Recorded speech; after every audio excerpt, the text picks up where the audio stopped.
서신서에서 사도 바울이 얘기하는 우리의 믿음의 핵심이 뭐냐면 십자가라는 사실이에요. 십자가 하나만 안 되죠. 뭐가 또 있을까요? 십자가와 부활. 이게 우리 신앙의 핵심이에요. 우리의 신앙은 항상 뭐에 초점을 맞춰서 생각을 하셔야 하냐면 모든 말씀이 전부 이거를 생각하셔야 돼요. 누가복음 24장 44절에 구약의 모든 것이 예수님을 말했다라고 말하잖아요.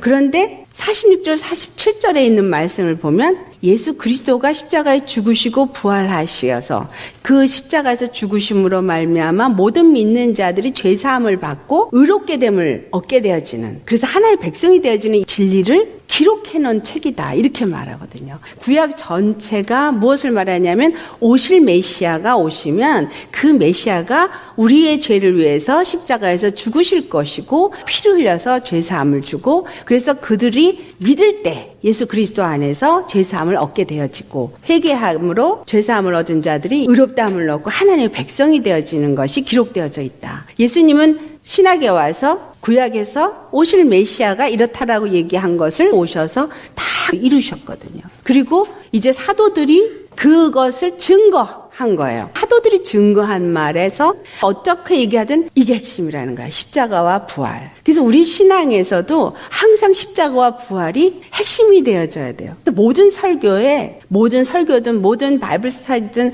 다 십자가와 부활을 얘기해야 되고, 그러면 맨날 그 십자가에서 예수님 피 흘린 거, 맨날 그 부활 이렇게 들을 수 있거든요. 근데 왜 그렇게 십자가와 부활을 수없이 외쳤는데 지금까지 하나님이 우리에게 이 십자가와 부활을 얘기하고자 하셨던 이유, 그리고 이걸 통해서 우리에게 주고자 하셨던 그것을 못 누리고 있다라는 사실, 참 놀랍죠. 예수님이 오실 메시아로서 오셔서 많은 사람들한테 오병이어 이적을 일으키면서 가리켰고, 수없이 예수님 앞에 산상수훈을 들은 사람들도 있었고, 하지만 그들이 예수님을 다 배신했거든요. 그리고 사도들이 성령을 받고 디아스포라들한테까지 증거하고 했지만 그 수많은 세월이 지나오면서 시대마다 아주 적은 소수의 사람들만이 이 신앙을 가졌었다라는 사실이, 왜 그렇게 됐느냐.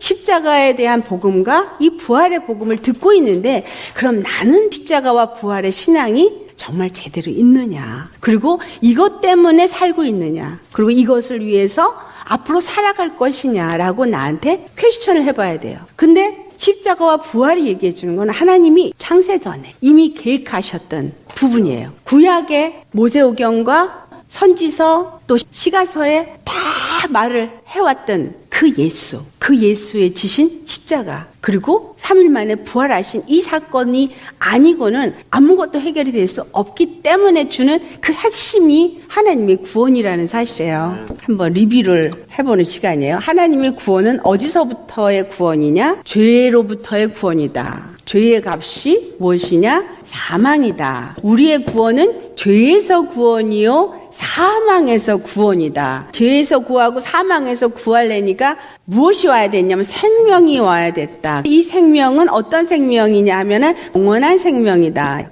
이 영원한 생명을 주시기 위해서 영원한 생명을 가지신 분이 오셔서 우리 대신 죄를 짊어지시고 십자가에서 죽으셨다. 이게 복음의 핵심인 부분인 거예요. 이것이 아니고는 절대로 우리는 이 영생을 얻을 수 없다라는 거죠. 고린도전후서, 갈라디아서, 에베소서 이런 데서 얘기하는 게 뭐냐면 율법과 복음을 계속 비교해서 얘기를 해요. 왜 그렇게 했냐면 그때 당시에 교회들이 예수 그리스도를 믿고 구원을 받아서 하나님을 믿는 그리스도인으로서의 삶을 사는데 중간에서 자꾸 혼돈을 주는 사람들이 있었던 거예요. 그 율법주의자들인 거예요. 유대인들. 왜냐하면 이 구원이 유대인에게부터 왔으니까, 유대인들이 와서 가지고 그게 아니다라고 말을 하니까 흔들려서 내가 아무것도 한 게 없잖아요. 예수님이 십자가를 짊어지시고 값없이 죄를 사해 주시고 값없이 우리에게 영생을 주신 거예요. 근데 이게 보이는 것이 아닌 거예요. 하나도 보이는 게 없어요. 내가 죄 때문에 정말 사망을 하는 건지, 그리고 정말 내가 생명을 가졌는데 영원한 사는 건지 아무것도 보이는 게 없어요. 근데 실질적으로 보이는 것은 육적인 거가 눈에 보이는 거예요. 그래서 모든 사람의 초점이 육적인 내 관점이 전부 맞춰져 있고 거기에만 관심이 있는 거죠. 하나님은 우리에게 말씀하시는 건 이 육적인 것은 전부가 그림자라. 그림자는 내 생김새하고 똑같죠. 같은 나예요. 이 땅에 있는 모든 것들은 보이지 아니하는 세계의 그림자다라고 얘기해요. 이 땅에 있는 모든 것들을 볼 때 다 하늘에 있는 것들이고 나라고 우리가 볼 수 있도록 지어 놓으신 거거든요. 밤이 있다, 낮이 있다. 그럼 밤과 낮의 차이가 뭐냐? 빛과 어둠의 차이가 뭐냐? 사람이 생명이 있는데 피를 빼버리면 죽더라. 피에 생명이 있구나. 1살 된 사람은 1살의 생명이 있고 10살 된 사람은 10살의 생명이 있고 이런 걸 가르쳐 주시는 거예요. 생명이 중요하다는 걸 가르쳐 주죠. 세상을 살면서 아무리 돈을 많이 벌고 아무리 부귀영화를 누리는 상황 속에 있어도 호흡 딱 끊어버리면 아무 가치가 없는 거예요. 하나님 우리에게 가르쳐주고 싶은 건 생명이 그만큼 중요하다. 그런데 하나님이 주고자 하는 것은 영원한 생명이다라는 거예요. 이 영원한 생명은 보이는 것은 아닌 거예요. 아직은. 약속을 주시고 약속대로 오셨고 그리고 약속대로 다 성취를 하셨어요. 그것이 십자가의 죽으심과 부활 사건이에요. 예수님이 그 약속하신 모든 것을 이루셨기 때문에 다시 오신다는 약속도 이루어질 거라는 것이고 우리가 영원히 살든지 영원히 죽든지 둘 중에 하나가 있을 것이라고 말한 것도 반드시 이루어진다라는 것을 증거하는 사건이 또한 이 십자가와 부활 사건이다라는 사실이에요. 영의 세계를 말하고 우리가 살고 있는 이 육의 관점에서는 항상 육적인 거를 말하는 거죠. 신앙생활을 하면서 사람들이 육적인 관점에서 하다 보니까 교회에 열심을 내고 목사님들은 교회에 충성하라고 가르치고 왜냐하면 그래야 좋잖아요. 성도들이 목사님 말을 안 듣고 교회에 충성을 안 하면 교회가 제대로 되겠어요? 그러니까 무조건 목사님 말 듣고 교회에 충성해라. 이렇게 가르치는 거예요. 뭐가 여기서 잘못되냐? 충성은 해야 돼요. 그런데 예수님을 알고 예수님이 십자가와 부활이 얼마나 귀하고 가치 있는 것인지를 알고 내 선택에 의해서 그 사랑을 택하고 그 사랑을 알아서 스스로가 십자가의 길을 가고 스스로가 그 영생의 소망을 가지고 가는 자로 바꿔서 그들이 스스로 택해서 충성하고 스스로 택해서 자기 것을 자기 것이 아닌 것으로 들여줄 수 있게끔 가르쳐야 되는데 그렇게 가르치지를 않고 무조건 나를 따르라. 내게 충성하라. 이러다 보니까 누구한테 충성해? 목사한테 충성하고 교회의 어떤 시스템에 충성하고 육적인 관점을 가진 사람들을 육적인 거에다가 포커스를 맞추게 하니까 정말 있어야 할 영적인 관점들이 없는 거예요. 정말 해야 될 영적인 신앙생활을 안 하는 거예요. 그러니까 헌금을 내면서도 내가 뭔가를 드리는 것 같은 이게 영적으로 되어지면 예수님은 자기 자신을 전부를 주신 거거든요. 자기 자신을 전부를 주고 우리에게 주시고자 하는 것은 네가 지금 이 땅에서 누리고 있는 요 부귀영화 요게 아니고 나는 이 세상 전체를 너한테 다 줄 수 있는 천지를 창조하시고 천지를 다스리시는 너의 하나님이라는 걸 가르쳐주길 원하는 거예요. 그래서 그것을 알고 그분과의 법적인 관계가 잘 맺어지면 그분이 나에게 이 땅에 사는 동안에 부족함 없이 넘치도록 부어주겠다. 그게 하나님의 약속이거든요. 너희가 10의 1을 내봐. 그러면 내가 네 떡강줄이가 차고 넘치도록 채우나 안 채우나 한번 해봐. 하나님을 단 하나 시험해보라고 한 것이 11조예요. 다른 건 하나님을 조금만 시험해도 절대로 용서 안 해요. 그런데 10의 1은 시험을 해보라고까지 하셨어요. 왜냐하면 하나님이 10의 1로서 예수 그리스도를 받으셨기 때문에 예수 그리스도 안에 있는 그의 백성들은 그분이 다 책임지겠다는 약속이 거기에 있기 때문에 이 십자가와 부활 사건은 모든 믿는 자들이 하나님이 가진 모든 영광을 그가 동일하게 함께 누릴 수 있고 그가 가진 권세를 동일하게 함께 가질 수 있게 하는 너무나 엄청난 축복 중의 축복이라는 사실이에요.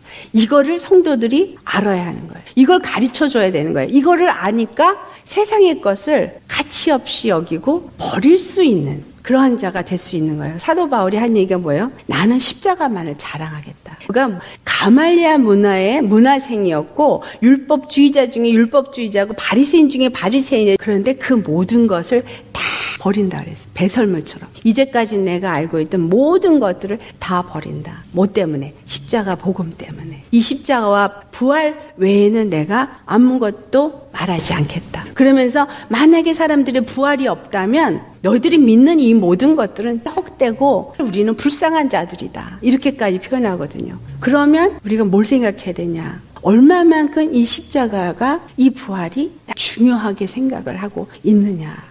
교회를 들락날락하고 교회를 다니는 그것이 신앙생활이 아니라 십자가에 피 흘려주신 예수님이 지신 사망이 나로 하여금 무엇을 주었냐. 더 이상 죄의 종이 되지 않을 수 있는 길을 열어줬다라는 거예요. 더 이상 마귀를 두려워할 필요가 없는 길을 열어주신 거예요. 더 이상 이 세상에 그 어떤 것도 두려워할 것이 없는 권세를 주는 일을 하셨다라는 사실이에요. 어떤 권세? 하나님이 하늘에서 천지 만물을 다스리는 권세. 그 권세를 바로 이 십자가를 짊어지시고 우리에게 주셨다라는 사실. 그거를 내가 믿느냐? 그렇다면 뭘 따라 살겠어요? 십자가를 가장 귀한 것으로 알고 살지 않겠냐 이거죠. 그런데 솔직하게 나를 살펴보면 십자가를 가장 귀하게 여기고 사느냐 이거죠. 아니거든. 돈이 가장 귀하거든요. 그렇죠? 내가 이 십자가보다 더 앞에다 둔 것들이 하나가 아니에요. 무지무지 많아요.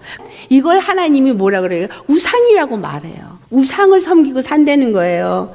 예수님이 십자가를 짊어진 이 십자가가 얼마나 귀한 건데 하나님이 당신 자신이 육체를 입고 죄인처럼 오셔서 자기의 물가피를 다 쏟아 부어주시고 죽기까지 사랑하신 전부를 보여준 다른 그 어느 것과도 비교할 수 없는 가격으로 매길 수 없는 어마어마한 것을 줬는데 십자가를 그만큼 가치 있게 안 여긴다라는 것. 믿는 자들이 신앙 생활을 해요. 종교 생활을 열심히 해요. 그런데 십자가 복음이 내 것이 안 돼 있다라는 거죠. 그래서 우리는 정말 생각해 봐야 돼요. 십자가의 복음을 알면 내가 십자가의 길을 가게 되어져 있다. 십자가의 길이 뭐라 그랬어요? 세상 것을 다 버릴지언정 하늘의 영생의 소망을 두고 가는 그 길이 십자가의 길이에요. 육적인 모든 것들을 다 버리고 목사님들이 설교할 때 예화로 그 얘기들을 많이 하는데 이렇게 아래 손 하나밖에 안 들어가는데 캔디가 많이 들은 거를 손을 갖다 집어넣어서 그걸 딱 쥐고 손을 빼려고 그러면 이게 안 나오는데 하나만 들고 손을 이렇게 빼면 손은 나올 텐데 욕심을 내서 이걸 다 가지려니까 하나도 못 먹고 사탕을 하나도 못 빼가지고 나온다. 하나님이 왜 나에게 이것도 놔라 저것도 놔라 왜 이렇게 놓게 해야 되냐. 안 놔도 될 정도로 십자가를 사랑하면 놓게 안 하셔요. 더 주면 더 좋지. 왜냐하면 하나님은 자기 백성이 윤택하고 부요하고 풍요하기를 원하니까. 솔로몬 왕을 통해서 그것을 보여줬어요. 전무후무한 부귀와 영화를 누리는 것을 그에게 허락하셨거든요. 예수님을 믿으면서 왜 십자가를 쥐는 길을 못 가냐면 이 쥐는 거를 못 놓으니까. 이거 놓으면 죽을 것 같으니까. 잡을 놓으면 죽을 것 같고 돈이 없으면 죽을 것 같고 육체가 건강하지 않으면 죽을 것 같고 어디에 연결이 되면 죽을 것 같아서 이걸 못 놓는 거예요. 웰빙을 위해서 얼마나 좋은 것들을 찾아 먹어요. 그런데 내 영혼을 위해서 얼만큼 영의 말씀을 먹는 것이 중요하다고 생각해서 성경을 얼마나 많이 읽으시는지 말씀을 얼마나 많이 묵상하시는지 제가 좀 질문 좀 해보고 싶어요. 육체의 웰빙을 위해서는 너무나 잘 찾아서 드시거든요. 이건 몸에 안 좋아, 이건 몸에 좋아 열심히 먹는데 과연 내 영혼이 영생으로 하나님이 그 어마어마한 그분만이 갖고 있는 권세를 주고 그 영광을 주는 그 길을 위해서 얼마만큼 내 영혼을 위해서는 양질의 말씀을 열심히 찾아 먹고 있느냐. 그게 바로 내 신앙의 모습이에요. 교회 갈 때는 성경책 들고 가고 갔다 오면 내려놓고 다시 갈 때까지 단 한 번도 펴보지 않아. 요새는 또 파워포인트로 성경 구절 다 비춰주니까 그나마 성경책도 안 갖고 다니시는 분들도 많아요. 왜냐하면 가면 찬송가 다 나와 말씀 다 거기 나와 굳이 내가 이걸 가져가서 찾아야 될 필요도 없으니까 아예 성경책도 안 갖고 다니시더라고요. 말씀이 얼마만큼 꿀보다 달고 내게 귀한 것인가를 느끼면서 그것을 먹고 또 먹고 곱씹고 또 곱씹고 고기를 먹을 때 얼마나 맛있다고 고소하다고 씹고 또 씹고 또 씹냔 말이죠. 고기는 그렇게 씹으면서 얼만큼 말씀을 곱씹으면서 이 말씀이 나에게 주고자 하는 의미가 무엇인가를 되새김질해서 먹느냐. 다른 방법이 있었다면 이렇게 십자가에 죽기까지 안 하셨을 거예요. 십자가에 죽는 방법 외에는 부활할 수 있는 방법이 없기 때문에 죽으신 거거든요. 똑같이 예수님이 주신 이 부활을 얻기 위해서는 나도 죽어야 부활을 해야 한다는 사실이에요. 육이 죽어서 영원한 부활을 하는 그것만을 얘기를 하는 게 아니라 내가 육적인 사고로 육을 위해서 살던 이 모든 사고가 완전히 십자가에 못 박아져서 영적인 사고로 영적인 관점을 갖는 사람으로 영의 사람으로 바뀌지 않으면 영적인 부활을 하나님이 허락하지 않는다는 게 문제인 거죠. 죄에 대해서 그 사망을 짊어지심으로 다 없애주시고 나서 우리에게 요구되는 것이 뭐예요? 믿음이죠. 믿음은 이전에 옛사람은 죽어지고 이제는 새 생명 가운데 사는 말씀에 순종해서 사는 것이 믿음이에요. 신앙생활을 하면서 이 믿음은 예수님이 십자가에서 나를 위해 죽어주신 걸 믿는 거고 반드시 부활할 것을 믿는 거예요. 다른 거 없어요. 이 두 가지. 성경의 지식 아무것도 모르셔도 괜찮아요. 십자가의 복음과 이 부활 복음 이거 두 개지만 가지고 내가 믿음으로 가신다면 우리는 영생할 수 있어요. 그런데 성경 공부를 그렇게 많이 하고 설교를 그렇게 많이 들어도 이 믿음이 안 생기는 게 문제인 거예요. 왜 그럴까요? 안 노니까. 내가 좋아하는 육의 것을 안 노니까. 이게 나를 살린다고 생각하고 이거 없으면 죽는다고 생각하니까. 근데 주님이 이거 놓으라 그러는 거예요. 이거 다 놓도록 훈련시켜요. 왜? 더 많은 걸 주시고 싶어요. 제 경험에서는 그냥 버리라 그럴 때 버리면 더 오더라고요. 내가 하나를 버리면 주님은 두 개를 주는 게 아니라 10개라고도 표현할 수도 없는 영적인 게 와요. 그러니까 하나를 버렸는데 나는 더 많은 거를 가지니까 이 십자가를 더 사랑하게 되고 십자가를 더 바라보는 믿음이 되어지니까 이 땅에 살면서 하늘의 것을 맛보는 자로 바뀌어지더라는 거예요. 오늘 말씀에서 죄로 인하여서 파생된 잘못은 자기인식이다 라는 말씀이 있죠. 죄에 대해서는 이제 죽었고 생명으로 사는 자가 되라는 얘기는 하나님의 말씀이 생명이기 때문에 말씀을 따라서 말씀에 순종하고 말씀을 먹고 말씀의 인도함을 받는 삶을 살아야 되는데 육적인 걸 못 벗어버리니까 계속 이전에 죄의 사람이 갖고 있었던 인식, 죄로 인해서 계속 잘못된 인식으로 나아가고 잘못된 길로 나아가게 되어지는 것입니다. 신앙생활을 하면서 육적인 종교생활은 잘할 수 있어요. 하지만 영적인 사람은 절대 될 수가 없는 거예요. 영적인 사람은 하늘의 신령한 생기를 받아야지만 될 수 있거든요. 하늘의 생명이 들어와야지만 될 수 있거든요. 그러니까 이런 말씀을 들을 때 찔림이 되고 아 그렇구나 깨달아 알아졌을 때 맞아 내가 지금 서쪽을 향해 가고 있구나. 십자가 부활을 향해서 안 가고 있었구나. 그러고서 딱 돌이키면 하늘로부터 생명이 와요. 그런데 듣고서도 아유 말씀은 그런데 어떻게 그렇게 살아 잘 할 수가 없지 이러고 듣고 말아버려. 그 자리에서 그냥 듣고 잘라버려. 그럼 뭐예요? 길가에 뿌려진 씨인 거예요. 밭의 비유를 볼 때 길가밭에 뿌려진 씨, 돌밭에 뿌려진 씨, 가시밭에 뿌려진 씨, 옥토에 뿌려진 씨 이 네 가지 비유를 들을 때 나는 옥토인 것 같이들 생각을 하고 계시는 것 같아요. 그런데 많은 사람들이 길가에 뿌려진 씨예요. 말씀을 안 받아들여요. 그래서 누가 가져가요? 마귀가 취해가요. 말씀을 듣긴 들었는데 순종을 안 하니까 마귀가 와서 탁 가져가요. 목사님들이 설교한 거 나오면서 다 잊어버리고 그리고 그 다음에 목사님이 또 설교해도 되풀이 하는지 잘 모르고 우리를 돌아보면요 굉장히 강팍해. 여러분 자신들이 옥토라고 생각하시나요? 우리 자신을 보면요 굉장히 강팍해요. 여호와 하나님이 이스라엘 사람들한테 이 목이 곧은 백성들이라고 했어요. 목이 곧다는 얘기가 뭐예요? 교만하다는 얘기예요. 그리고 이 마음이 강팍하다 그랬거든요. 근데 하나님이 약속을 해요. 그런 백성들한테 내가 너에게 내 영을 부으리니 너희가 부드러운 마음이 될 것이고 내 법도를 지킬 수 있는 자가 될 것이다. 그런데 지금까지 아직 안 이루어지고 있죠. 누가 오셔서 예수님이 오셨을 때 그 일을 예수님을 통해서 이루신다라는 거예요. 예수님이 오셔서 십자가를 지시고 그리고 복음을 주시고 나서 이제 하나님의 영이 성령으로 우리 안에 오셨죠. 부활하신 다음에 성령이 오시니까 우리 안에서 뭐가 일어나요? 쪼개지는 역사가 일어나는 거죠. 말씀이 생명으로 들어오니까 회개하게 되고 그러면서 이 강팍했던 마음들이 부서지기 시작하는 거예요. 깨닫고 회개하고 부서지고 부서지니까 부드러운 마음이 되는 거예요. 옛날에는 목이 곧아서 잘난 척하던 사람들이 코가 빠지게 나는 죄인이구나. 그게 저예요. 제가 옛날에는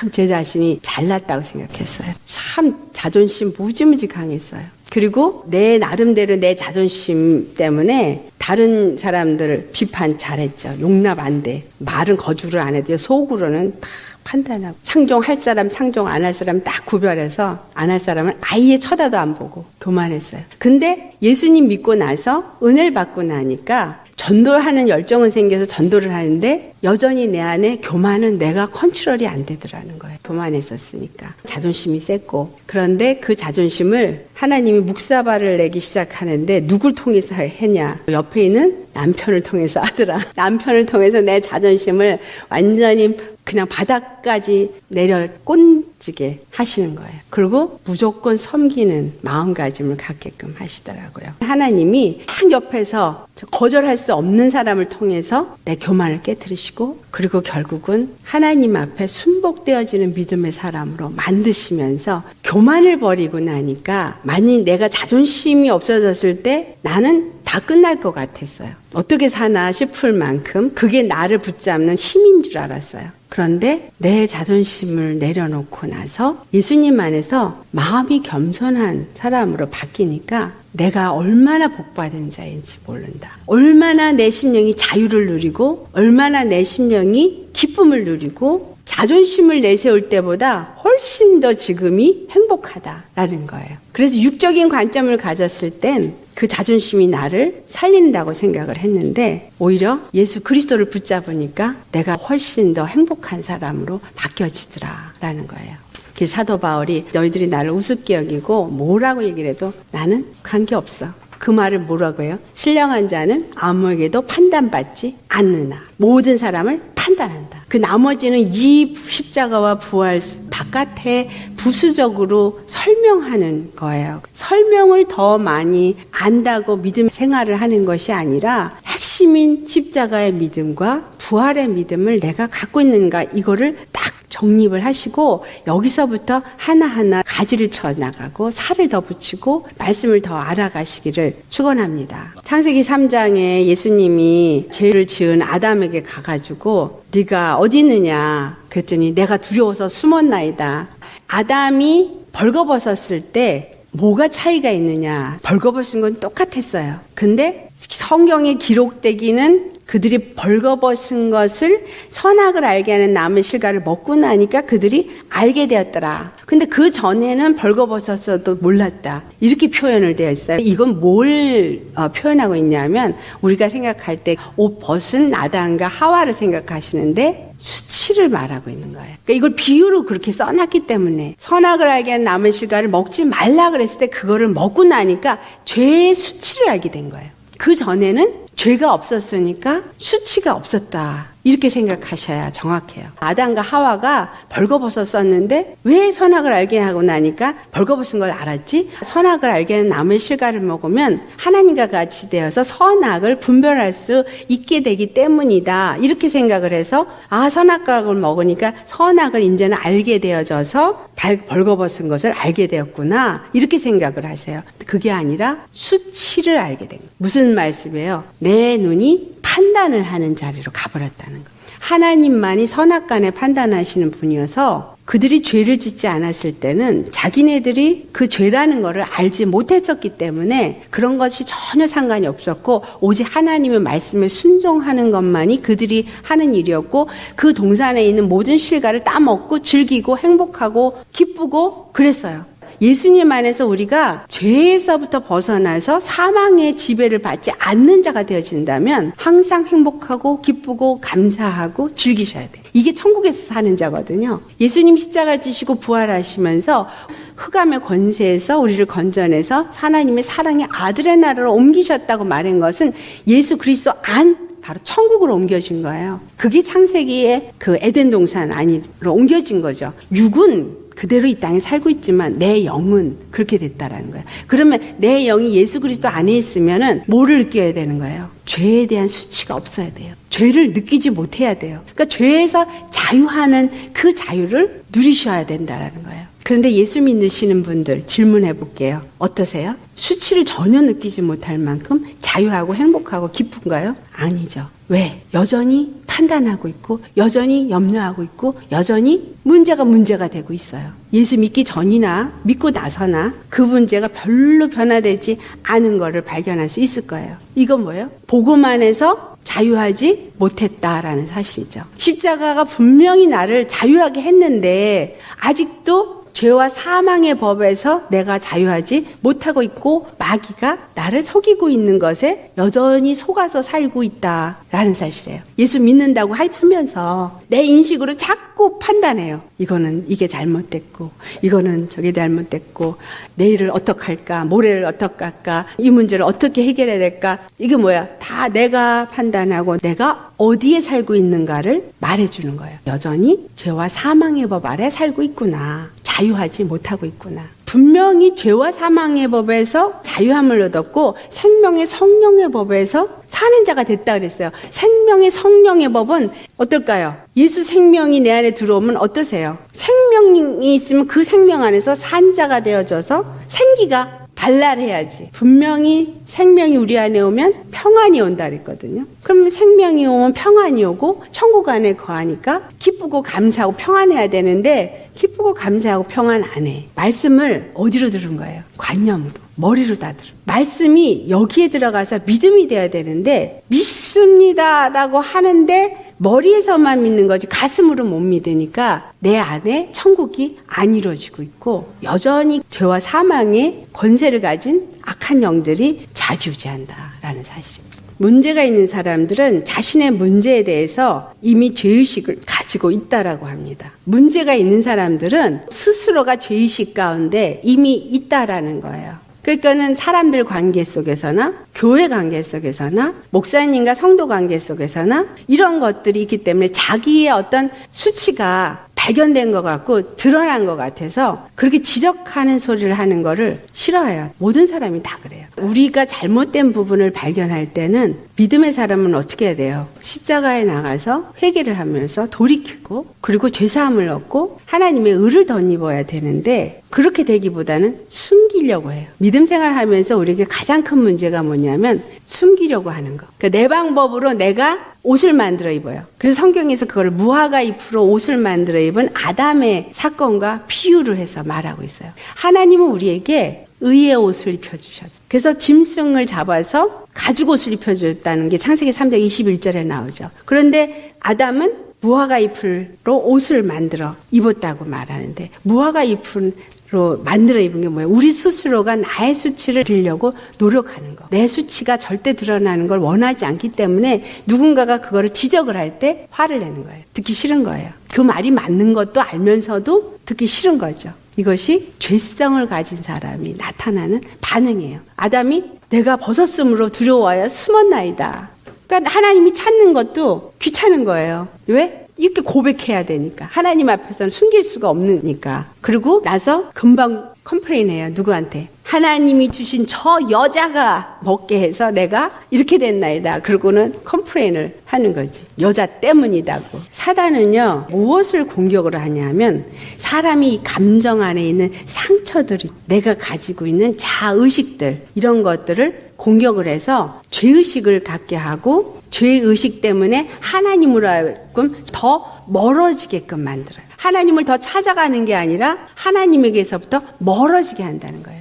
예수님이 우리 왜 필요해요? 내가 죄인이라고 생각하는 그 순간에 나는 예수님이 가장 필요한 사람이에요. 저는 여러분보다 예수님이 더 필요해요. 전 여러분보다 더 부족하거든요. 전 예수님 없으면 안 된다고 생각하는 사람이거든요. 예수님 없이는 난 살 수도 없고 아무것도 할 수 없는 너무나 부족한 사람인 거를 너무 잘 알아요. 예수님 없으면 당장 1분 1초 후에 또 죄를 지을 수 있는 사람이 나라는 걸 아니까 나는 예수님한테 구하는 게 나는 예수님 절대로 필요해요. 절대로 저를 놓지 마시고 절대로 저는 예수님하고만 붙어 살아야 돼요. 항상 함께 있어야 돼요. 나는 예수님의 인도함을 받지 않으면 안 돼요. 이렇게 고백할 수 있는 건 나라는 존재가 얼마나 죄인인 거를 알기 때문에 가장 예수님이 필요한 사람이에요. 사도 바울이 나는 죄인의 괴수라고 고백했던 사실이 저는 절대로 실감이 나는 거예요. 사도 바울 같은 사람이 죄인의 괴수라고 했는데 나 역시 나는 죄인의 괴수다.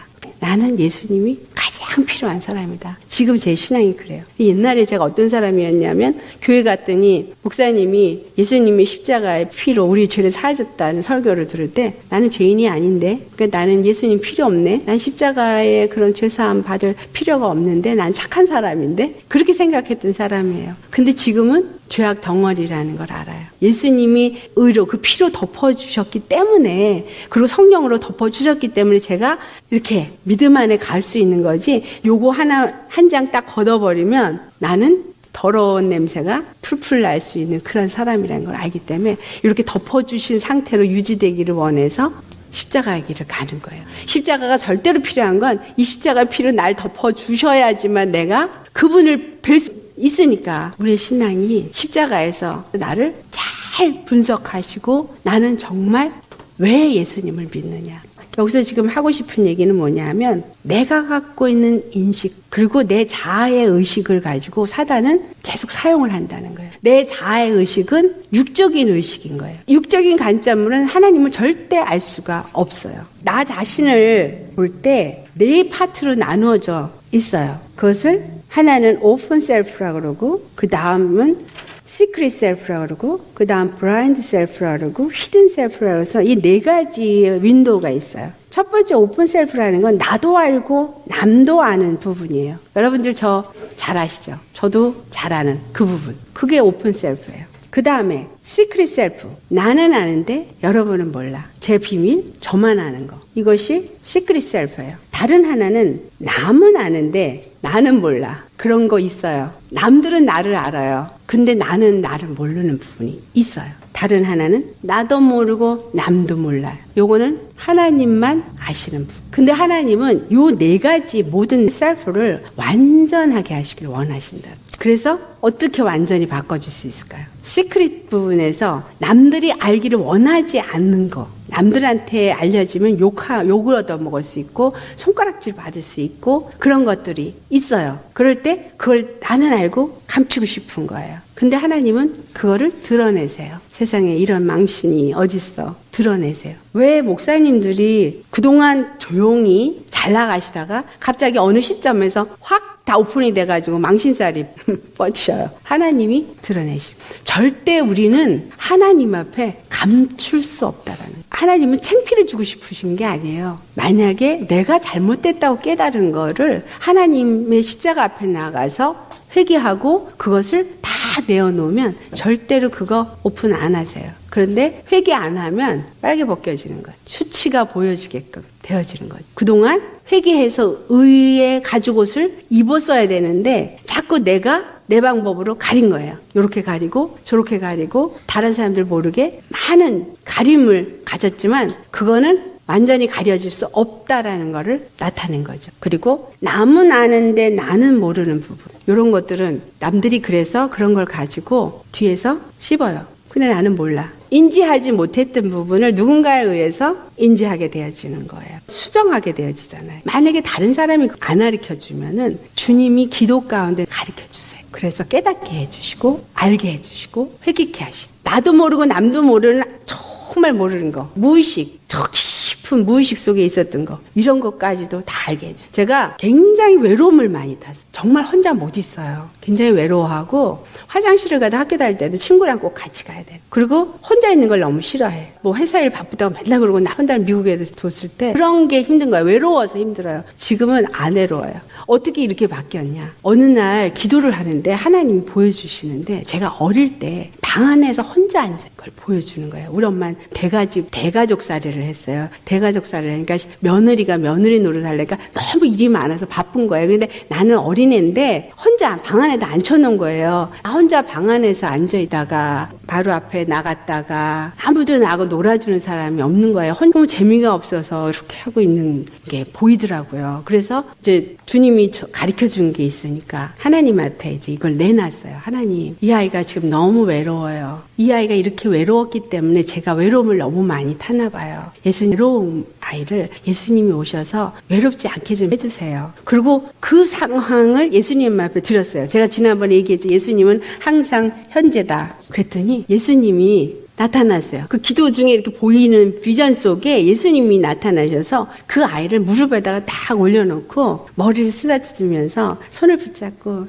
이렇게 같이 데리고 노는 거예요. 그래가지고 이 여자애가 입이 그냥 한 방만큼 여기까지 벌어졌어요. 그리고 너무 행복해하고 너무 좋은데 제가 필링으로요. 막 기쁨이 막 차오르는 걸 느끼는 거예요. 막 너무 좋은 거야. 그리고 이제는 하나도 외롭지가 않은 거예요.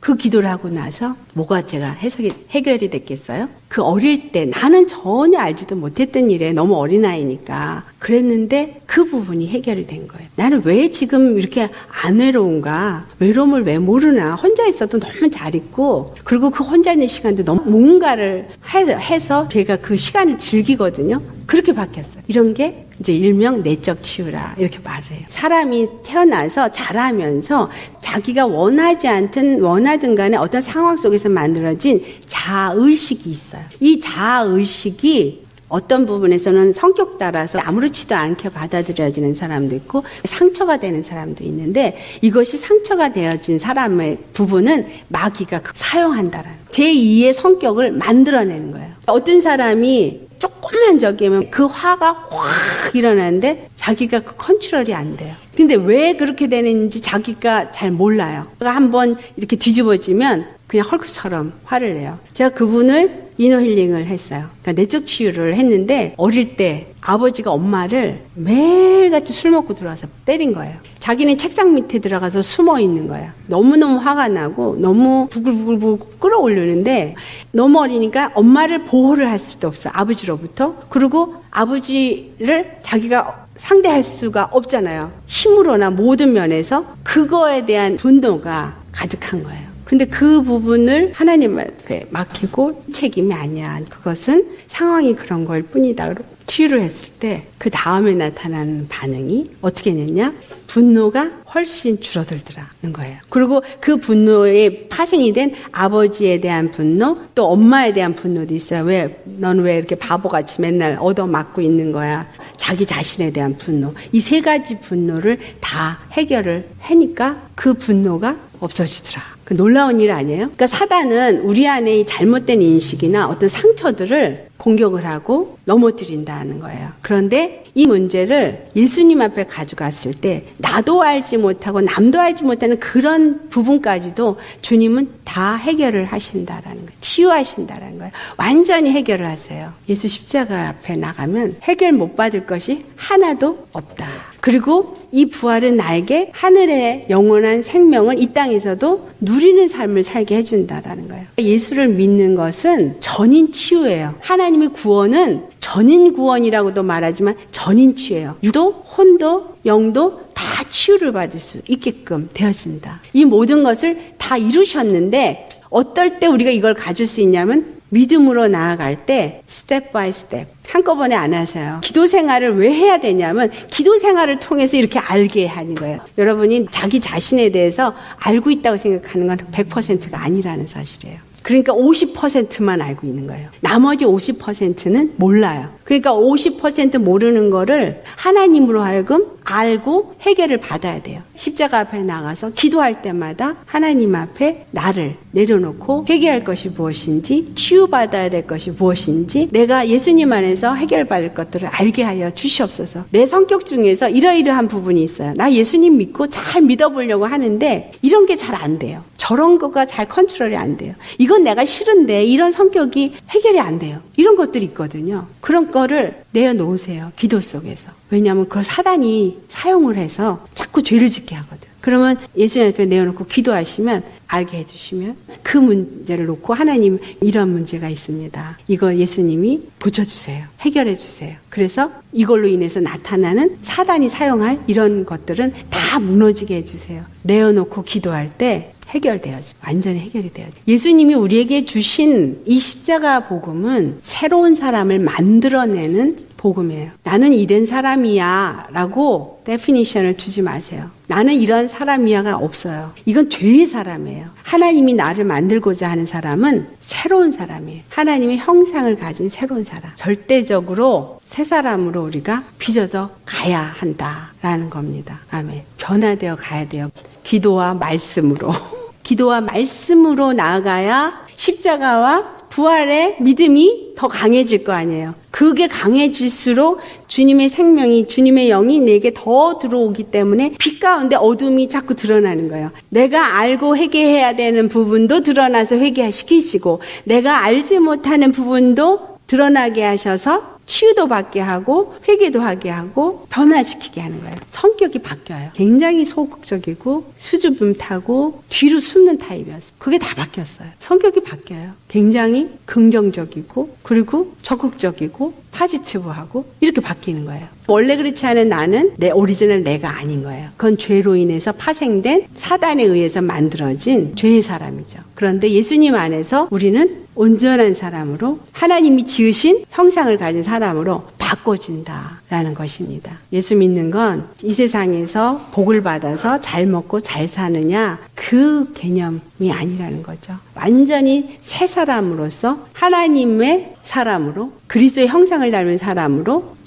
전인 구원, 전인 치유, 하나님이 어떤 일을 하셨는가를 박수치고 영광 돌릴 수 있는 그런 사람이 우리 되어야 합니다. 그 일을 주님이 하세요. 내가 하는 게 아니라 내가 얼마만큼 그분 앞에 찾아가느냐예요. 얼마만큼 사모하고 얼마만큼 그분을 구하고 찾느냐에 따라서 성령님이 우리 안에서 계속 일을 하세요. 쉬지 않고 일을 하세요. 그럴 때 성경 공부는 힘을 주는 거예요. 돕는 거죠. 10번을 하면 10번을 해도 십자가와 부활을 얘기할 겁니다. 들은 얘기 또 듣는 것도 있을 거고요. 하지만 그럴 때마다 똑같다고 생각하시면 안 돼요. 주님은 그걸 얘기하면서 내 안에서 뭔가를 변화시키고 깨닫게 해서 바뀌게 하시기를 원하시고 있다라는 거예요. 예수님 나 이거 몰라요. 예수님 나 이거 어떻게 해야 되죠? 예수님 이거 잘하는 건지 못하는 건지 모르겠어요. 그게 기도예요. 기도가 무릎 꿇고 1시간 2시간씩 해야만 기도가 아니라 기도는 호흡이에요. 매 순간 물으세요. 그리고 기도하시면서 도움을 청하세요. 제일 좋아하시는 거예요. 예수님을 많이 찾을수록 좋아해요.